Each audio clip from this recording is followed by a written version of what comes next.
I don't want to throw out dollar amounts. I'll just say numbers. So right now, we're at a minimum of 8. Sometimes we do 10. We do a lot of volume, and that's what you've helped us with is volume. You've definitely grown our revenue and our the amount of jobs we're doing a day. Hi everyone.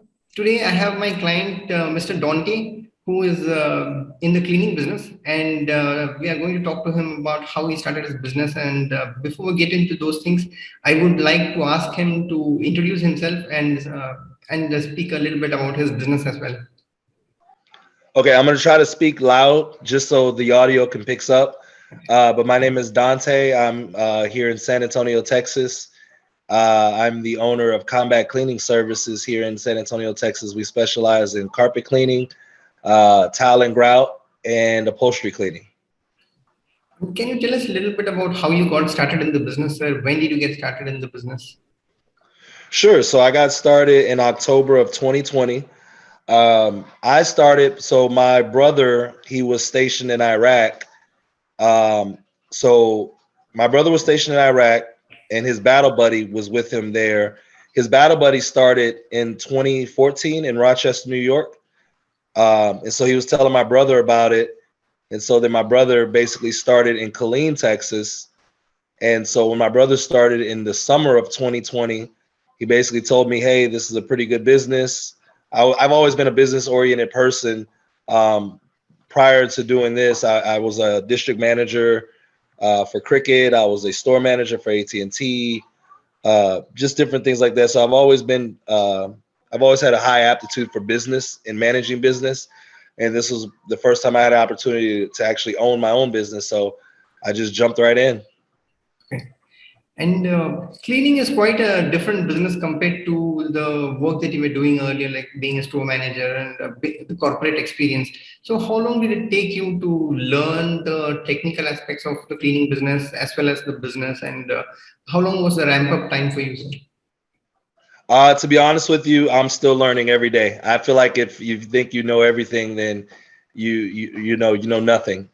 So I'm still learning every day. Every day out in the field, there's different things that I'm learning, or at least there's different things that I'm applying to knowledge that I have learned. I'm always watching other videos and things of that nature. So if I'm being honest with you, I haven't stopped learning. But as far as just if we're talking just going into a house and cleaning carpet, that didn't take very long to learn at all. I mean, it may have taken a day to learn the motion, to learn the physicality of it.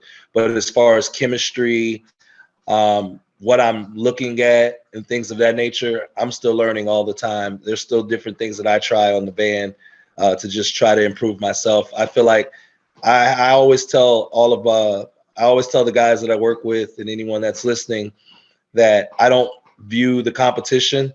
I only compete with myself every day. I just compete with myself to be a better business, a better cleaner, a better everything than I was the day before. And when you were starting the business, sir, did you quit your job and start immediately, or how did you transition from your corporate work to owning your own business? So I did start part time. To be honest with you, I started in October and the end of October, and by November, that first month of November, I had made about 3 times the amount that I would in my corporate job. I was still a little nervous, however, so I held on for like another month, but it took me about 60 days to leave corporate America and to fully jump off the porch and do this full time. Okay. And when you were starting, sir, what was your initial investment in the business? How much, if someone is starting out, how much do they need to get started in the business? Uh Honestly, it really depends on the person. To be honest with you, it really depends. I mean, I see guys out here that have been in business for 30 years with portables. There are local companies around here that will rent you a portable a day. So there's not an amount that I could say that I can't give anyone a dollar amount that would work for them. For me, I started with about, the van was 15,000. All of the equipment was about 3,000, and then I got with a person that did ads similar to yourself. That was 1,600. and that pretty much launched everything. So I'd say, for me, again, everyone's different, but for me, it was about 20,000. And did you take any loans, or how did you manage the whole amount? Or did you have savings that you used at that point of time? I used every single dollar of my savings. My wife took out a loan. And then to be completely honest with you, my van came from my brother. I bought my van from my brother. Um, I bought it from him. I was paying him $500 a week until I paid it off. So I was blessed with that, to be honest with you. But I bought all my equipment myself. Everything, the money that I set for the equipment, I bought all of that. My wife took out a loan. So I'd say out of pocket, I probably shelled out about $3,500, maybe Okay. maybe $4,000 out of pocket. Okay. But then, like I said, I was paying $500 a week for my van until it was paid off. Okay. Right. Can you tell us a little bit more about your business, sir? Like, how big is it? How many team members do you have? Are you the only person, or do you have other team members as well? No, so I have two vans. So Okay. I'm in San Antonio, Texas, and we pretty much split the city. One van covers the east side of San Antonio. The other van covers the west side of San Antonio. Both vans cover north and south. And I have two other team members with me, two guys that are on the vans full time. And I just jump from van to van. Sometimes I ride with one guy, sometimes I ride with another. Sometimes I don't have to get on the van at all, and I'm just quarterbacking at home, making appointments and things like that, marketing, things like that. And I hear from a lot of business owners when I speak to them that they have a challenge finding good team members, whether it's part time or full time. So how did you overcome that, sir? What was your strategy in finding good people who are willing to spend time in your business and kind of treat it like their own business? Again, everybody's different, right? For me, I started out with people that were strangers to me, to be honest with you, and I couldn't keep people either. It is hard to keep people motivated, to keep them wanting to work, to keep and to have someone to care about the business like you care about it. So, to be honest with you, I had to go with friends and family. The two guys that work with me now, my teammates, my two teammates, they're my nephews, Okay. and I can't speak for everyone else. Again, everyone is different. But for me, that kind of was just they were sitting right there in my face the whole time. But I thought I had to go out and get these guys that I never met before and things of that nature, and that doesn't work for everyone. But I know for me, a family business for me has proven to be a lot more beneficial than just getting someone off the street. Doesn't mean I'm opposed to that. Mhm. But with having my nephews in place now, they both been with me now. Like I said, I've been in business for 2 years. They both have been with me for at least about almost a year. So it's proven to be beneficial. So now I'm more confident in getting someone, not off the street, but getting a stranger. Now I'm more confident. And what are some of the challenges that you faced, sir, when you were starting your business? Did you face any specific challenges, business-wise, or in terms of cash flow or anything else, or equipment? And how did you overcome that, sir? So the biggest challenges that I faced is I didn't buy things brand new. As far as my van wasn't brand new. My truck mount wasn't brand new.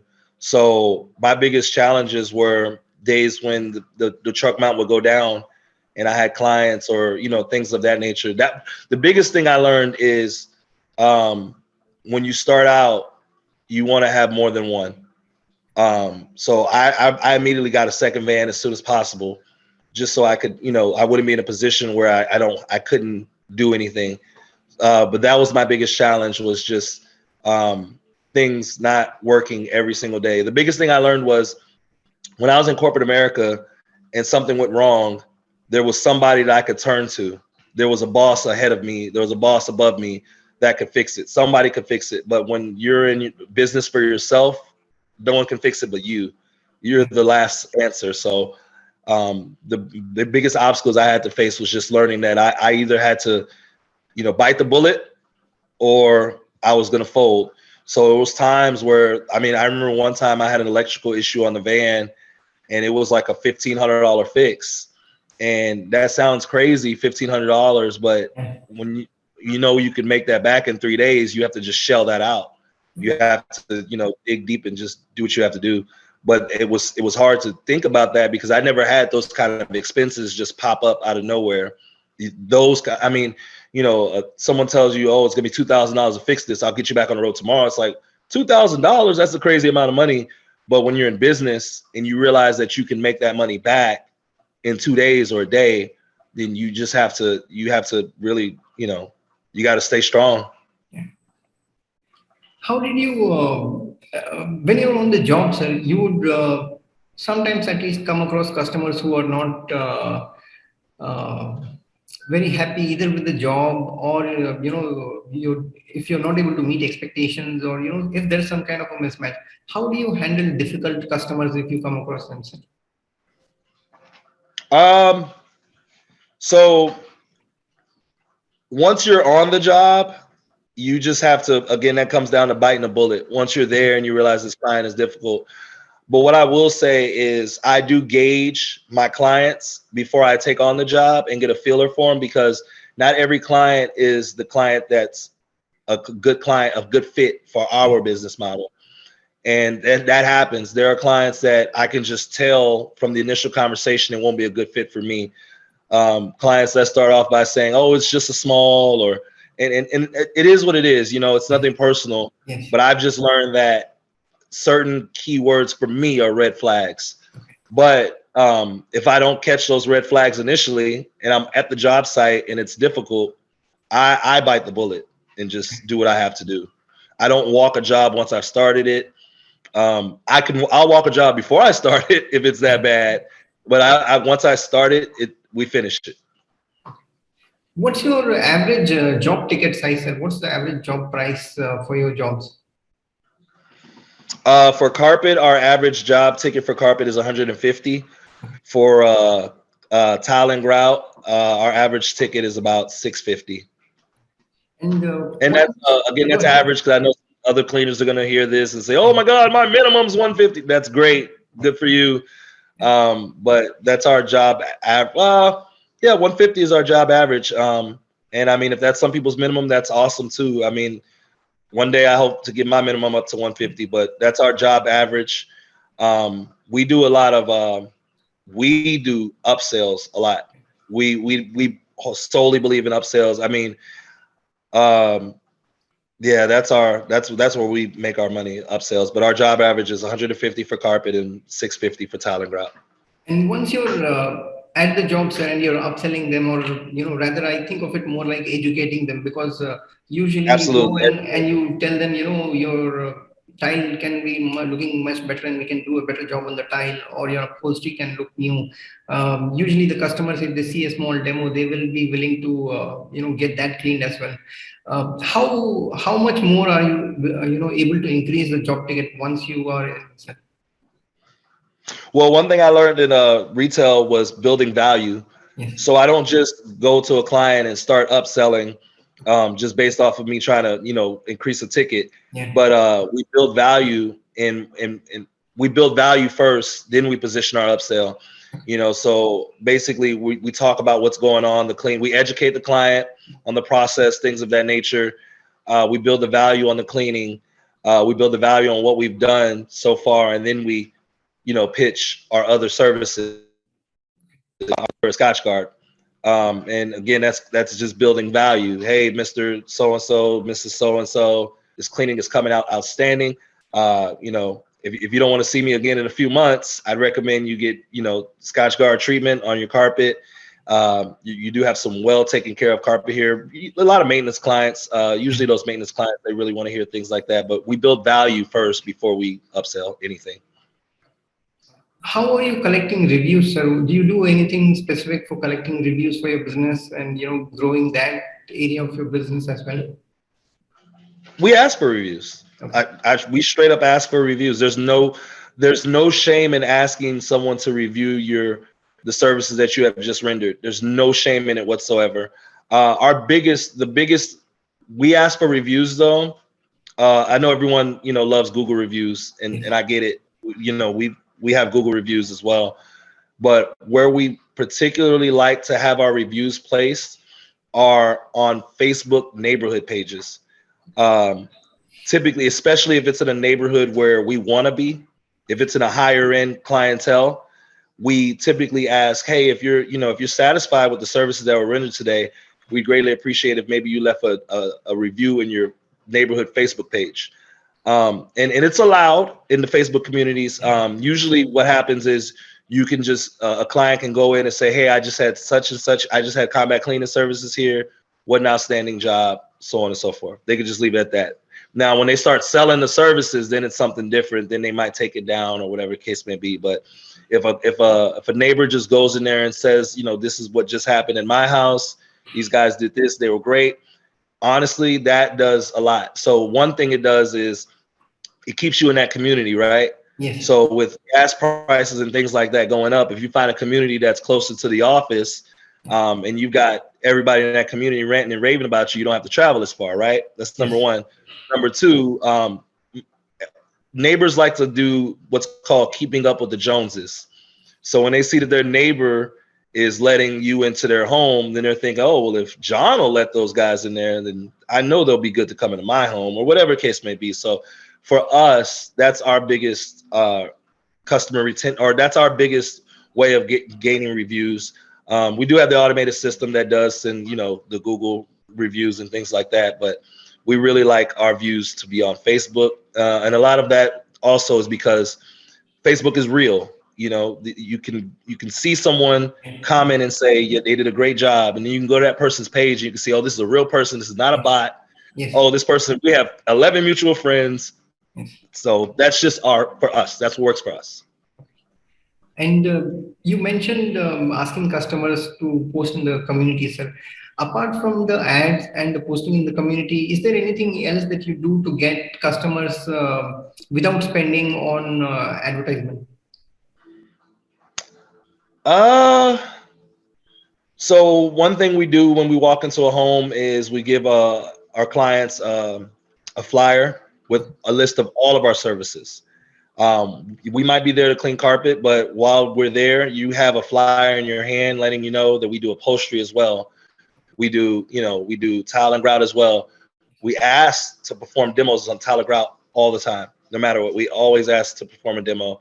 But outside of Facebook or reviews, I mean, really, the only thing we can really ask for is, hey, if you like the services, please spread the good news with your friends and family. That's really about it. Yeah. If anyone was getting started in the industry, sir, what's your biggest piece of advice for them? Anyone who's either studying or maybe they're in a job and they want to switch into a cleaning business. Given your experience so far, sir, would you ask them to get into carpet cleaning or a different service, or any other advice that you would have for them, sir? My advice would be, especially if you're the business owner, obviously, if they're getting into this business, they're the owner, right? Yes. My advice would be, yes, learn as much as you can about the industry that you're in as far as carpet cleaning, but just remember that you're a salesman first. You're in the business of sales. You're not doing this for free. So you're selling them on your company. You're selling them on what your company can provide for them. So being that you're a salesman first, because they came to you because you're selling a service, you need to sell all of your services. Just remember you're a salesman first. And there's so many things that you could sell. Yes, the chemistry is important. Cleaning carpet is very important. You must know what you're doing. You want to be good at it. You want to be thorough at it, of course. But ultimately what grows your business is revenue. And you want to generate revenue while doing a great job. So I guess keep an even balance of both.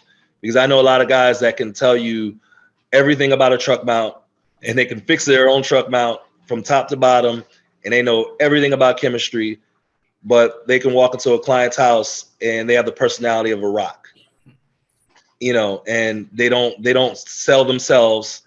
They only sell their skill. Yeah. And that's great. But I've had clients that they become friends. I have a client who he's now my fleet mechanic. He works on our vans. He was a client initially. We built a relationship. He's now our personal mechanic for our van. So, and that came from just selling myself, speaking to the business, but also speaking to the client. One of the things that I practice with our teammates is FOR, family, occupation, recreation. When you speak to those three things, when speaking with the client, you're in the door. Yes, yes. Uh, I also had a question about expansion, sir. So let's say if someone has a single truck, and a lot of people are owner operators, they have a single truck, and if they are thinking about expanding and starting a multi-truck business and going from at least one to two in the initial phase, what advice would you have for them? What's something that you wish you knew when you were buying another truck or expanding your business from from being a owner operator to a multi truck operation? I wish I knew that all of these cleaning companies were not using their own money and they were using the bank's money and they were getting loans and they were leveraging their credit, because I was using my own money. Uh, and now I've learned to leverage other people's money to build my business and things like that. But initially, when I initially just thought like, okay, there's money to be made here, but how much money are these guys making that they can get 4 and 5 trucks and 6 trucks? Well, they're leveraging their credit. So I would say the biggest piece of advice I would have for anyone is, if possible, leverage your credit, or leverage other people's money outside of your own hard cash flow. And I also wanted to ask you, sir, we've been working together for a while. How did you hear about me, and what made you, reach out to me for promoting your business? Uh, Honestly, I saw you in a group. It's called Cleaners Connect, and I just you were very responsive. Anytime someone said they were looking for someone, you were one of the first people that would just comment. And for me, if you go to my Facebook page, our business Facebook page, and I think it's like if you click on messages or things like that, our thing says typically responds within minutes. And a lot of our clients in our reviews, the first thing they say is the communication was great. They responded immediately, things of that nature. I pride myself on response time. It's not that easy when I'm on the van, but also, at the same time, I'm never on the van by myself. So I'm able to get to my phone and just respond to clients immediately. But to me, to be honest with you, it was your response time. You just were, it's like you had your hand on the pulse of what was going on. And like I said, every time someone asked for someone to do their marketing, or whatever case may be, you were the first person to comment. So it just stuck out to me. And can you speak a little bit about the kind of impact that my work has had on your business? How has your business grown since the time we started working together? The business has grown, I would say, in revenue, because revenue and traffic both. I mean, we used to do, again, I had 2 vans, I got 2 guys, but I mean, I don't want to throw out dollar amounts. I'll just say numbers. We would do between 2 vans, we do 5 to 6 jobs a day. Right now, we're at a minimum of 8. Sometimes we do 10. It just depends. And again, everybody's different. There's some cleaners that might see this video and say, oh, I only want to do 1 job a day, and that's cool. That's great. I get it. For me, as a growing business, my business needs to be out in these neighborhoods every single day, as many times a day. That's for me. That's how I feel. So as of right now, we do a lot of volume, and that's what you've helped us with, is volume. Down the line in the future, maybe the volume will be lower and the ticket will be higher. But right now, our volume is what's pushing us through right now at this point. I mean, if I was on the van by myself as just an owner operator, yes, I'd be doing 2 a day and I'd go home. But I have 2 other guys that depend on me. Like, I'm the only job they have. My company is the only job they have. So I have to make sure that these guys are taken care of. I have to make sure that our brand is out there, the brand awareness is out there. I mean, I'm at home at 7:40 at night, and I still have on my shirt because I wear it everywhere. On Sundays, I go out to eat with my family. I have on my uniform. So brand awareness is key for me. But you've definitely grown our revenue and our the amount of jobs we're doing a day. And if someone was thinking about working with me, sir, and they're on the fence, because there are other people out there in the market as well who provide the same service I do, what would be your advice to them, sir?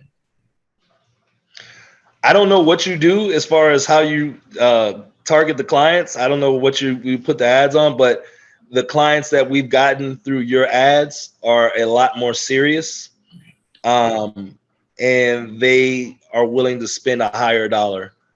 One thing I noticed with your ads, for some reason, I don't know why, we don't get a lot of move outs.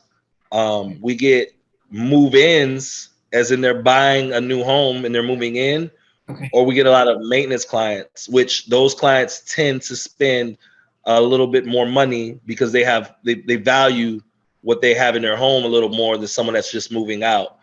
And I don't know, again, I don't know how you target it. I don't know if it could just be magic. I don't know, but your clientele that you brought to us has just been a higher end clientele that we could appreciate a lot more. Thank you for sharing that, sir. Is there any piece of advice that you would have for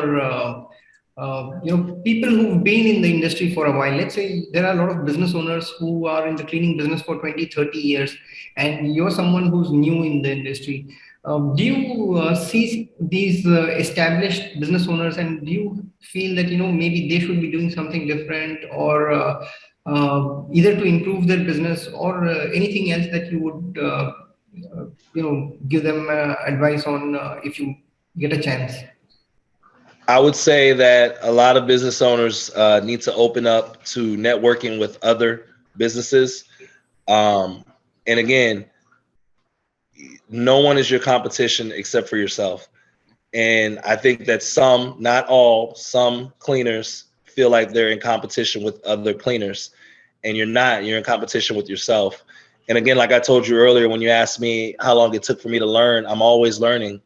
And I think that some of the cleaners who have been in business for a long time, they think they know it all, or they've learned it all. And unfortunately, that's just not true. Again, if you can't be taught anything, then you know nothing. So I would just say that a lot of cleaners should look into networking more, and instead of trying to compete with others, just compete with yourself. And we're getting kind of close to the end of the call, sir. But I wanted to know from you, if you were to expand in future in terms of either the services you're providing, or or just growing your business, how would you go about doing that, sir? Do you have any specific services or any other growth plans in mind? My growth plans involve, this is just me, my growth plans involve my family. Again, I have my nephews that work for me. I have a son who is 17 and another son who is 15. So for me, my family business will continue to thrive, as far as growing it through them being younger, uh, being a little bit more fit, and being more in tune with technology Yeah. and with the way things are going. I mean, these guys make TikTok videos. I don't even have a TikTok. So for me, I think that the growth is going to come with staying in tune with those that are may not, I would say maybe younger than you, but they have a different grasp of reality. I can't see myself growing with like-minded individuals that are like me every single day. I don't see that as growth, compared to my 21-year-old nephew who can make a TikTok video in 37 seconds and he comes back to me, he's like, "Oh, I got X amount of views." I'm just like, what does that mean? But that's where my growth and expansion is going to come from, through my family and through my sons. And one final question, sir. How has your personal life changed after you became a business owner? I don't have one. I don't have one. I mean, I have my family. Uh, my family is, again, I work with my family every day. My wife helps out in the business. As far as my personal life, um, I, I, I mean, I'm, I spend a lot of time with my family. That's the only thing I can say. Is I spend a lot of time with my family. Every Sunday we go out to lunch. Every single Sunday, no matter what. Um, but as far as a personal life, for me, I see things.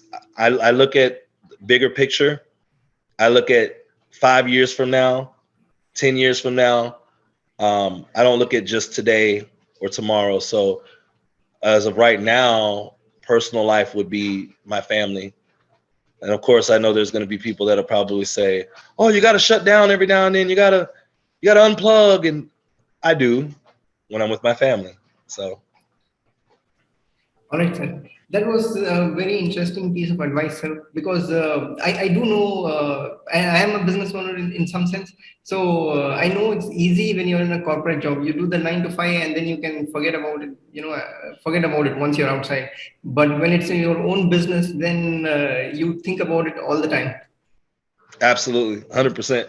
You wake up to it, you go to sleep to it, you dream about it. It's it's a beautiful nightmare, Yes. if that makes sense. Right.